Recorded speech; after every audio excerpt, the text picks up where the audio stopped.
እንግዲህ ለምታውቋቸው የማርኬቲንግ የካበን ክሩ የፓይለት ኢንተርቪው ሴሽን እየተጠባበቁ ላሉ ካንዲዴቶች ላኩላቸው ማለት ነው። ሰላም ጤና ይስጥልኝ ውድ ኤርላይንስ ቤተሰቦች።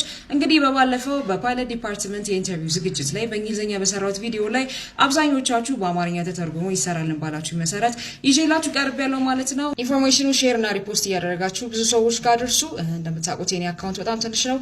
ፔጅ እንግዲህ በጣም ብዙ ኢንፎርሜሽን እየተፖስተበት ሌላ ቦታ እንግዲህም በክፍያ የምታገኙት ኢንፎርሜሽን እዚህ ፔጅ ላይ በነፃ ነው የሚለቀቁት። ነገር ግን እቺ ፎሎወር ከ5000 አልጨምርም ብላለች። ስለዚህ ፎሎ እያደረጋችሁ ሼር ሪፖስት እያደረጋችሁ ከ40 እና ከ50 ሺህ በላይ ኢስቲሜትድ የሆነ ኢንተርቪው ሴሽን የሚጠብቅ ካንዲዴት ስላለ ለነሱ እንድታደርሱላቸው ቢያንስ 20-30 ሰዎችን በዚህ ኢንፎርሜሽን ሴቭ ካደረግን ትልቅ ነገር ነውና ለነሱ ሼር እያደረጋችሁ ቅድሚያ ኢንተርቪው ሲጀመርና ተራችሁ ደርሶ እዛ ወንበር ላይ ስትቀመጡ አመሰግናለሁ ብላችሁ መጀመርን እንዳትረሱ። ምክንያቱም የኢትዮጵያን ኤርላይንስ አንድም ከዲሲፕሊን አንፃር ጀጅ ስለሚያደርገን ማንኛውም አይነት ጥያቄ ሲሰጣችሁ thank you ወይም አመሰግናለሁ ብላችሁ መጀመርን እንዳይረሳ።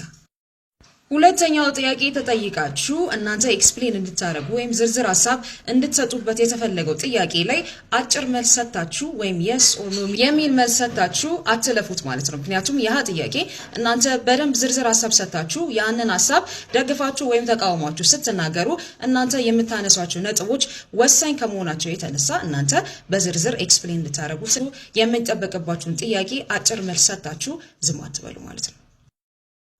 አንድን ጥያቄ ተጠይቃችሁ ያንን ጥያቄ ኤክስፕሌን ወይም ኢላቦሬት ለማድረግና ሰፊ የሆነ ሐሳብ ለመስጠት በመታነሱት ነጥብ ላይ ምንም አይነት የማታውቁትን ነጥብ ወይም ስለማታውቁት ቶፒክ አታንሱ ማለት ነው። ምክንያቱም ከዛ በኋላ የሚመጡ 50% ባክፋየር ጥያቄ የሚባሉት እናንተ ከምታነሷቸው ነጥቦች ላይ የሚመጡ ጥያቄዎች ስለሆኑ ፕሊስ በደንብ አዳምጡኝ። ይሄንን የማታውቁትን ቶፒክ አንስታችሁ እነሱን ኢምፕረስ ለማድረግ ወይም ራሳችሁን ከፍ አድርጋችሁ ለማሳየት የማታውቁትን ጀስት ሃይላይት ብቻ የምታውቁትን ነጥብ ካነሳችሁ ከናንተ ከምታነሱት ነጥብ ላይ ቀጣይ ባክፋየር ጥያቄዎች ስለሚሆኑ ያህኔ ትሸወዳላችሁ። ስለዚህ አንድን ሐሳብ ፕሩቭ ወይም ዲስፕሩቭ ለማድረግ የምታነሱት ሐሳብ ላይ በትክክል እነዛን ሐሳቦች የምታነሷቸውን ራንደም ቶፒኮች በትክክል እንደምታውቋቸው ቀጣይ ስለነሱ ዲቴይል ጥያቄ ቢመጣ እንደምትመልሱት አምናችሁ ነጥቦችን አንሱ ማለት ነው።